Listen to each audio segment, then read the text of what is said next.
Hey guys, thanks for tuning into the My Career Path podcast. So today I have a special guest, Bart Brown. Now Bart is actually my uncle, and he is an expert in the banking world as well as the agricultural world. Growing up on a farm and eventually turning banker, he just has so many cool insights about his career path, what he's done to kind of reach the point he is today. So I hope you enjoy.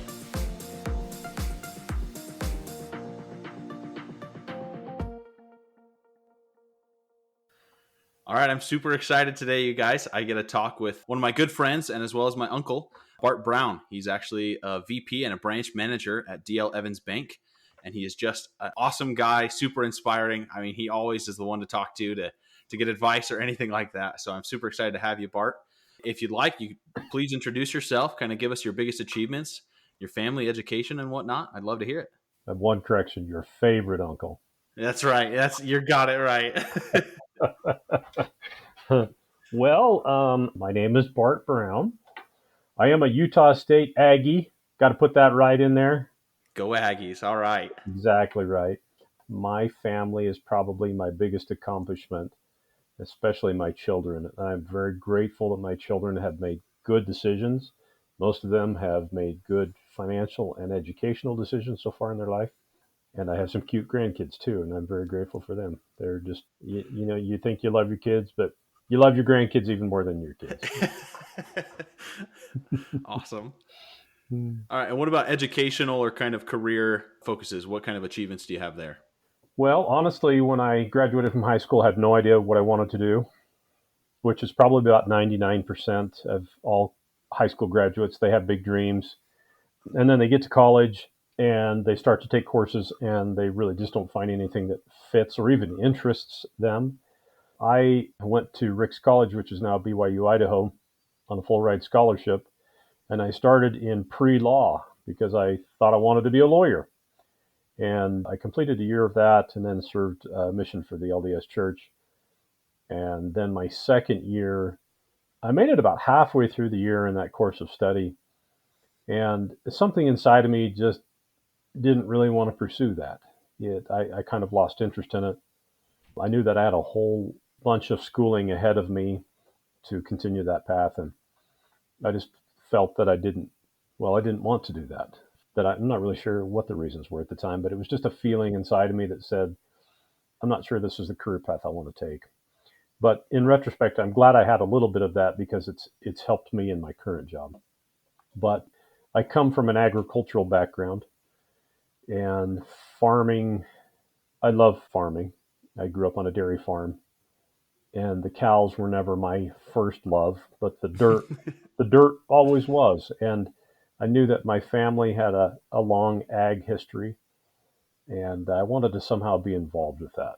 And so I guess toward the end of my second year before I left Ricks College, at the time it was just a 2-year college, I did shift my focus into an agricultural business degree and transferred to Utah State after I exhausted as much schooling as I could do at Ricks College at the time. And I graduated with my associates and then moved to Utah State because Utah State had a great agribusiness program. Yeah, they have a huge facility down here. Every time you drive into the valley, you see it on the right hand side. It's an awesome program. It's a great ag school. There's lots of other things it's great for, but yeah, at the time that suited my needs. And so I spent about 2.5 years at Utah State University and actually graduated with an agribusiness and business degree with a minor emphasis in economics. So that's kind of my educational background. And at that point, I'd left with a 4-year degree.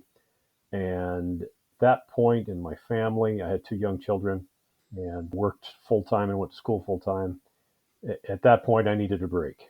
And so I did not pursue an MBA. And in my current field of study, or my current field of work, that really wouldn't have benefited me anyway. So, well, that's awesome. And I kind of want to dive into that a little bit more of getting out of high school and kind of going to college and choosing that pre-law degree. What do you think helped you the most to kind of break free from that? Because I think a lot of people kind of get into college and just like you said, they don't really know what to do. They have somewhat of an idea. They have big dreams. But as far as kind of getting to that point, what really helped you kind of go, you know what, I really need to change? And what helped you kind of make that change?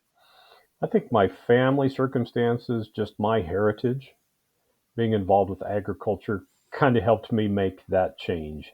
I felt like I was getting too far away from who I was. I felt like I needed to get back to something that was closer to my roots. That's what helped me make that switch and that decision. But, with my own kids and with others, especially people I've interviewed for jobs and such, it's interesting to see how many times people switch majors in college. And I think sometimes you go to college and you think, oh, this is my career path. I'm going to jump into this.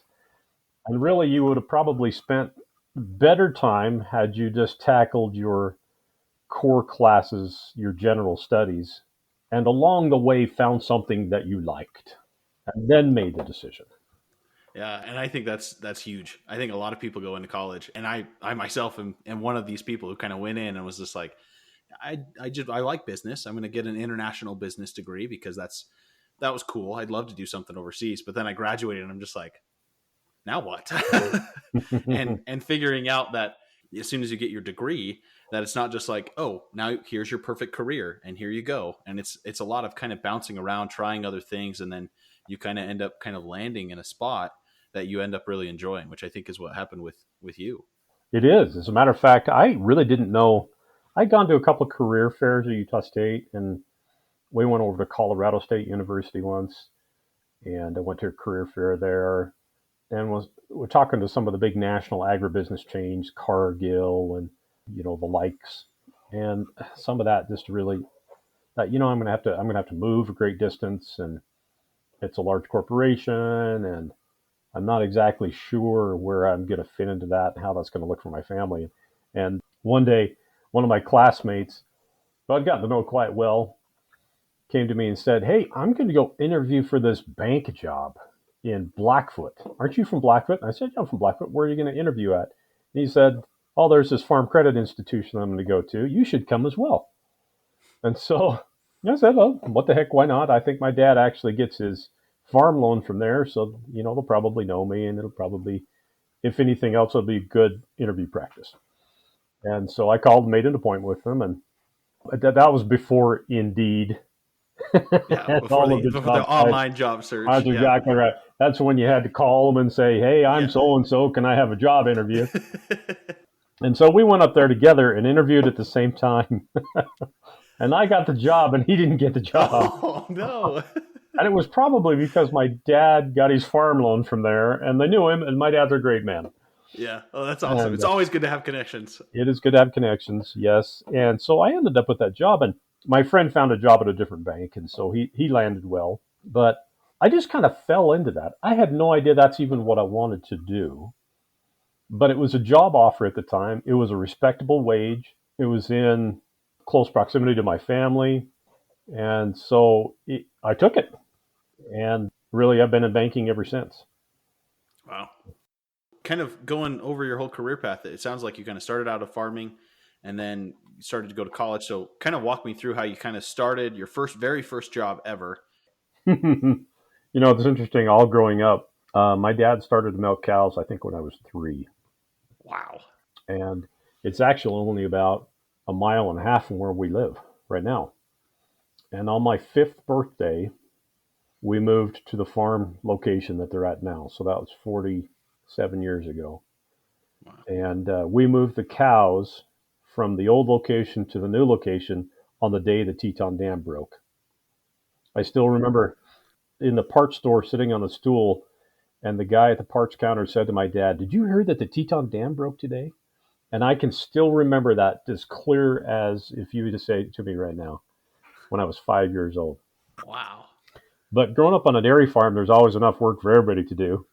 And by the time I got to be about 12 or 13, Dad would pay me a wage.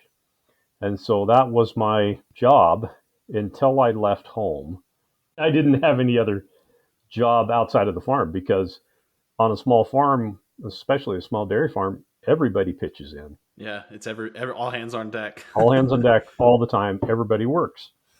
And so I didn't have an actual off farm job until I returned from my missionary service. I was in school in Rexburg, and my wife, just newly married, Dana, and I, she went to work at an auto parts store because she was done with schooling. And we needed a little extra cash, so I went to the job board at Rick's College and looked for just miscellaneous things. I shoveled snow off of rooftops. I did miscellaneous yard work.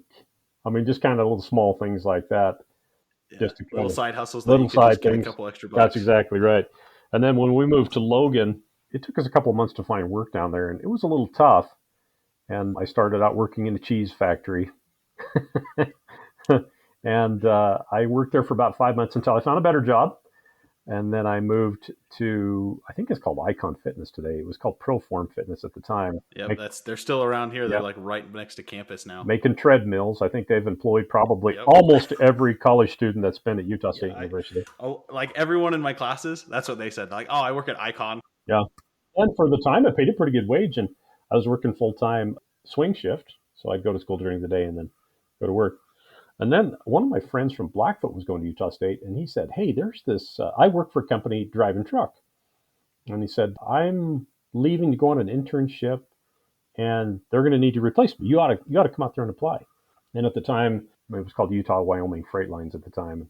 And so I applied and got a job there. And it was a great job. I mean, it paid really well for a college kid. And the boss was really nice. And the company helped me get my CDL. And I worked there part time while I was going to school, which part time was like 35 hours. And then in the summer, when I didn't have classes, I worked there all the time. And it was literally all the time. It was like 65 to 70 hours. But boy, Holy it was cow! good money. And I bet. Yeah. I liked the job. I liked large equipment. I was growing up around large equipment. So I thought it was a blast. And so I did that until, as a matter of fact, I started my job with Farm Credit on January 2nd and ended my job driving truck, I think 2 days before that. So I just went from Wow. one right to the other. Just a smooth It was as transition smooth right as it there. could be. What do you think kind of led you to stick with banking? Well, that's a good question I've asked myself often. It was a good company to work for, and I liked the people I worked with. There was no training course at that job either. It was all on the job. So I sat with the branch manager and the other loan officer, and they taught me how to write a loan. Hmm. And it was interesting to me. It's kind of like putting a puzzle together every time you sit down to do a loan. And agricultural loans are unique things because every commodity in agriculture is a little different. And so a Hmm. lot of that stuff I knew. And so it was learning how to put a puzzle together. Plus, it was interacting with people, farmers, and a lot of them I knew through my dad. And so it was fun. I knew them, and two-thirds of them were my dad's friends. And so I knew them. It was just fun to help them. It was a small company, and I jumped up fairly quickly within the company. I spent 5 months in Blackfoot, and then they sent me to Rexburg, and I worked in Rexburg for a little over 2 years. That's when we lived close to your folks. And then Hmm. from Rexburg, we moved to American Falls. And when I jumped, I can still remember the conversation I had with the CEO at the time. He came to me and said, I want you to move down to American Falls. The manager down there has Parkinson's disease, and he's not going to last too much longer with us. And so I want you to go down there and be trained. And I want you to take over as the region manager and the branch manager specifically for American Falls. He said, Wow. I, Okay. I need to know by tomorrow morning if your answer is no. That's quite the replacement training regiment Pretty right much, there. Like, yeah. hey, I you really had got no choice, really. It was either you yeah, say yes or you exactly. don't have a job. Yeah. So, I mean, after working for the Wow. company for like 2.5 years, he promoted me to be a manager, a branch manager, and then I was also acted as the region manager for 4 other offices. And so they jumped me up fairly quick, and that was kind of fun.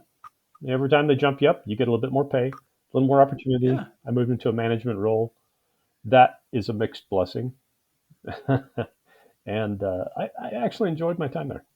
One of the other people I interviewed, his name was Ben Davidson. He said the first managing role that you get is often the most difficult, the most trying, just because it's so new. Yeah, What do you think about that? Was totally that your right. experience? Totally right. Because I was a really young man.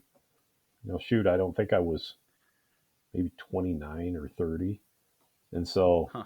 I had like 4 offices and 6 people in my own office. And I have no idea what I'm doing half the time. I'm young. I've had absolutely no experience doing this at all. So yeah, I fumbled the ball many times doing that. And Well, it was a painful experience. Yeah. Yeah, but you made it. You pushed through. You kept going, Yep. and it worked out. Yeah. Yeah. By and So large, how important do you think having a college degree is for your position as a branch manager? Um, well, to become a loan officer, typically, and especially a commercial loan officer, you have to have a 4-year degree in something related to banking, whether that be a business management degree or a finance degree or an accounting degree.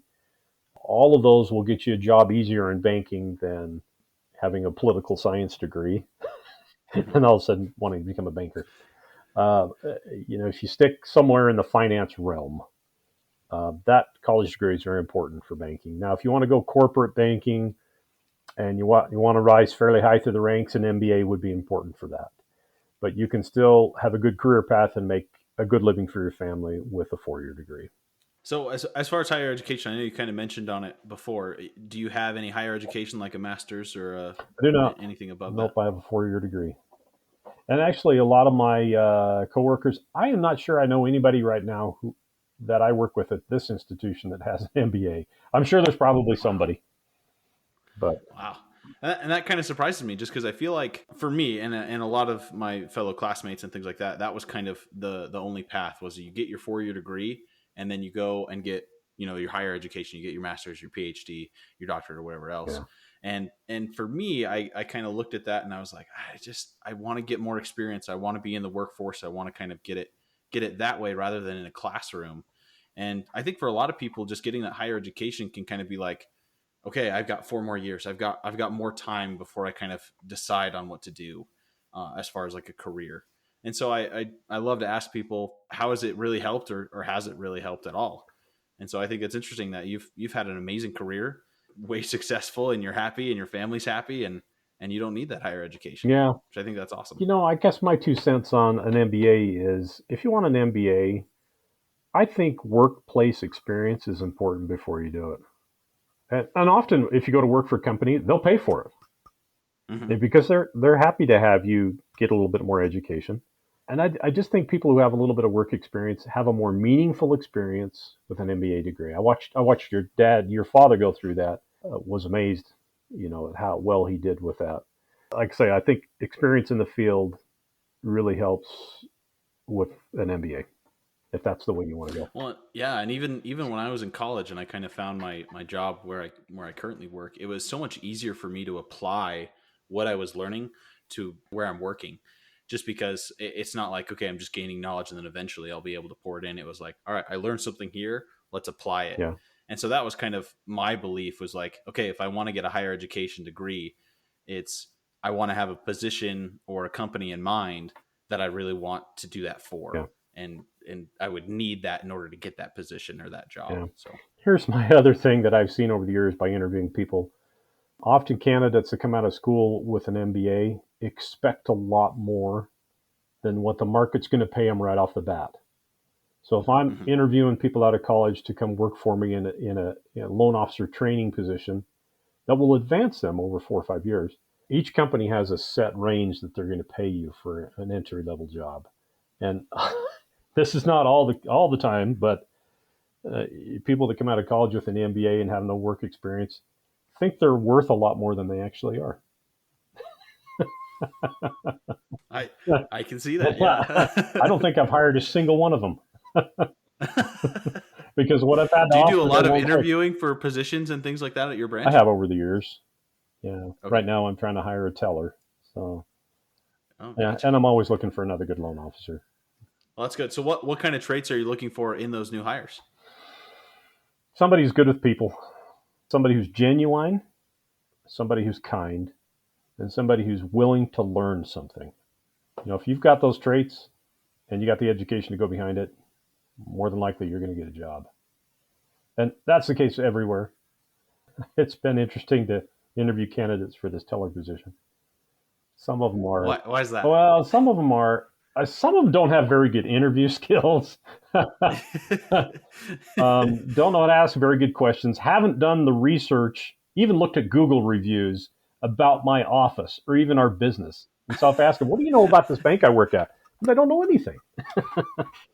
And I'm always impressed by the people who come in and say, look, I read about your bank online. You have really good Google reviews. And I kind of know by talking to other people what this position is. Well, I like those people. Yeah. And, people that come in and who are not whiny, but have bad things to say about their former employer or their current employer, or give me an indication that they can't get along with somebody be, Hmm. for whatever reason. Those I have a hard time with. Yeah, I remember. I don't remember where it was. I have to look up the study, but there was something about when you're interviewing for a position, and that's just something that I've done at my job too, where you kind of have that kind of initial gut reaction, like within the Yeah. first minute or two of just meeting a person, Yeah. you know whether they're either going to be a good fit or they're kind of like, no, we're looking for someone else. Do you have that same kind of Oh, feeling? totally. Yeah. Within 5 minutes, I can tell you whether or not I'm going to hire that person. And I think that's just how you behave, how you I don't know, portray yourself, especially in an interview process. I think it can be really hard, and some people just come in with almost like a Yeah. cockiness, where they kind of expect the world, but they don't really offer a whole lot. Right. They come in And with so, an, just kind of going in with like a little bit more of a humble yeah. attitude of, we're trying to strike some kind of a deal where I want to work for you to help you, and you're looking for someone that can actually help the business grow, help people in the team actually work towards something greater. Yeah. If you don't come in with an entitled attitude, like I expect to make this, Hmm. or I expect my work hours to be this, or I expect that you're going to let me work from home, or you're going to let me take the advantage of the schedule in one way or the other. No, those are hard to work with. And they're Well, typically especially not a on good like team I player. think a first round interview, I think that can be tough because I could understand like on a second round, maybe like, Yeah. hey, let's try to maybe work a little bit. I want this, and then kind of negotiate a little bit more. But Hmm. sometimes on the first interview, it's really hard. Yeah, that's true. And on your first post college job, you really have nothing to bring to the table except you got this piece of paper that says you stuck with it for 4 years Yeah, to get this degree, or 6 years, or however long you need, and your personality. And that's really all you bring to the table, and a willingness to work. yeah, Now, yeah. when you switch jobs or go to work for a different company, like I worked for the Farm Credit Institution for 10 years, and then I had a friend at a corporate bank who said, "You should really come work with us." And I was really hesitant because I didn't have any commercial banking experience, but had all of this ag experience. That was probably one of the hardest things for me to wrap my head around mentally, is that I could do this. Hmm. But when I interviewed for that, I had leverage to some degree because I had 10 years worth of experience. I had managerial experience. I had customers I knew who would follow me, so I could bring something with me. And then I could negotiate, and did successfully. Yeah. But at that point, you got something to offer. You got something you bring with you. Coming right out of college, you ain't got nothing. Hmm. You've got your piece of paper that says, hey, I can learn things. Yep. I did this. I did my tasks. I did my assignments, and now it's time for me to try to put something to use and try to learn something else. That's something else I want to kind of talk with you about, is how important is it for a new hire that you kind of get at your branch? How important is it for training? Because I think people can come in and say, hey, I have this degree. It may be in a perfect finance background, but how important is training to actually get them up to speed? Training is essential because every job is different. You get this experience at college and you learn all of these things, and so you get educated in a broad spectrum. And that's not true for every career. People who go Mm-hmm. to be a doctor or get their CPA, they're trained very specifically. But for my field of, Right. of work, you're trained in a broad sense, and there's no hands on. This is how you do an actual job. This is how you apply to an actual job. And so when you come to work at a bank, then you have to be trained on, number one, your computer system you use, the processes, the procedures for all the different types of products. Hopefully, you come with some people skills so you know how to talk to a person, and communicate well. And so, yeah, every job has specific training you have to receive. It's critical. I don't want it to be confused that we're not saying that college is a bad thing. What we're merely saying is that there are a lot of jobs that are different, that require training, and a degree can be really important, but it's not the be all end all. That is true. That is true. That's a very good point, Colton. And school, college, what a college says to your employer is, look at all of these classes I've taken. And some of them are really hard. The closer you get to your degree, your classes get quite a bit harder. There's Hmm. projects and there's deadlines and all of the things you do there, you'll do in the workforce. I have projects, I have deadlines, I have research I have to do, I have to answer to somebody. In a way, I get a grade. You get a grade at work. It's usually your performance review, Yeah. but it's very much like college. So the skills you learn in college, you apply in your job as well. So it's very Yeah. important. I think it's incredibly important, but I don't think it's the be all end all, No, like I like I agree. said. So okay, kind of getting back into more of your finance and banking background. What do you think are kind of the biggest mistakes people make with money? Spending more than they have. That's the number one mistake. I think another big mistake is people don't invest in their retirement account. They don't max out what their employer will contribute, will match. The closer I get to retirement, the more I think I should have been better at that when I was right out of college. You know, things that you should have changed. Those are two very important things. Since I work doing loans all of the time, from a car loan up to a $20 million commercial loan or an ag loan, I look at people's credit, and your credit score basically runs your financial life. And you can tell a lot about a person if they're consistently late making their payments, or they've had a collection because they've just quit paying on something, or they've had a bankruptcy. And that really drives what you can do. That drives your financial freedom. That credit Hmm. score does. So that's another big mistake I see people make, is not taking good care of their credit. Yeah, just making sure that, and I think that first one is the biggest one, because I think a lot with credit cards, Venmo, like all these things, it just kind of seems like, well, it'll just come later. Yeah. I mean, even on Amazon and like basically a whole bunch of websites now, it's, hey, pay $20 for the next 4 weeks instead of paying $100 or $80 up front now. Yeah. And I think that's really enticing to people, but it really starts putting you in a hole. This is an interesting part about an algorithm for your credit score. The algorithm is made up of 5 or 6 different points, but one of the points is credit usage for unsecured credit. So your credit card's unsecured, it doesn't have any collateral with it. Hmm. And you can be consistent about making your payment and never miss a payment, never be late. But if you use more than 35% of the available balance, so say you had $1,000 balance on a credit card, you consistently use more than $350 on that, or your balance exceeds that, it doesn't build your credit score. It actually hurts your credit score because it shows that you're a repeat user of unsecured credit. So a lot of people don't understand the Interesting. algorithm, but you get a little more bang for the buck if you keep your unsecured usage at 35% or less. Huh. So Did not know I see a that. lot of people that have, Tips from a banking there you expert. go, they have a lot of small credit cards and have them all maxed out. Well, you know what? That doesn't build your credit score very fast. The other thing I see is people buy really expensive vehicles, and vehicles have gotten really expensive, but you really have to be careful. I looked at a credit report the other day by a person who really didn't have enough of a wage to support a $1,100 a month pickup payment. Wow. Sheesh. We had to have a little discussion about that. Well, and that's where I listen to the Ramsey show all the time, and that's something that they talk about is kind of the new car kind of thing. And I think a lot of people fall into that, where it's like, well, I got out of college, I got my first actual, after college job, and it's like, I need a good car. I need to kind of spend on it and kind of keep up with the Joneses. And it gets way expensive real fast, and It does. especially with the new cars. I mean, how fast they depreciate just as soon as you drive them off the lot. Hmm. It's just kind of crazy. Yeah, that's one of the common pitfalls I see.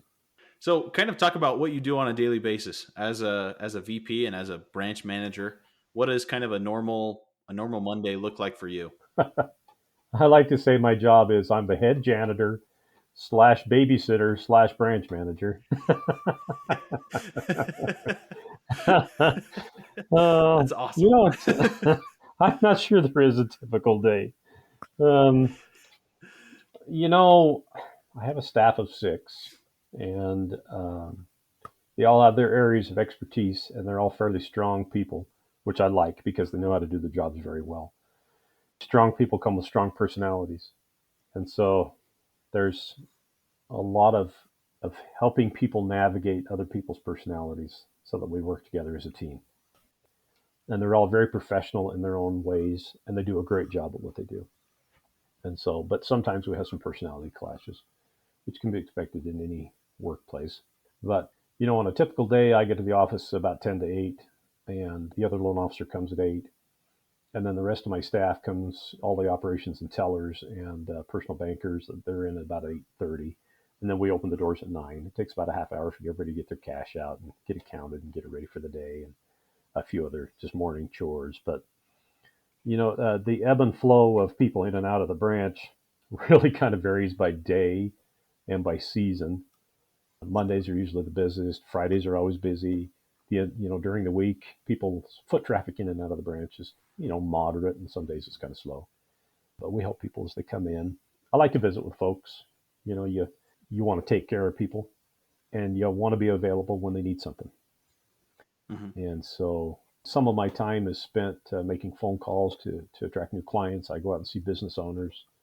And then there's a great deal of things to service loans, like a commercial construction loan needs inspections, and I go do those, and a few of those other things. I'm also the regional security officer, and so I have a few responsibilities associated with that.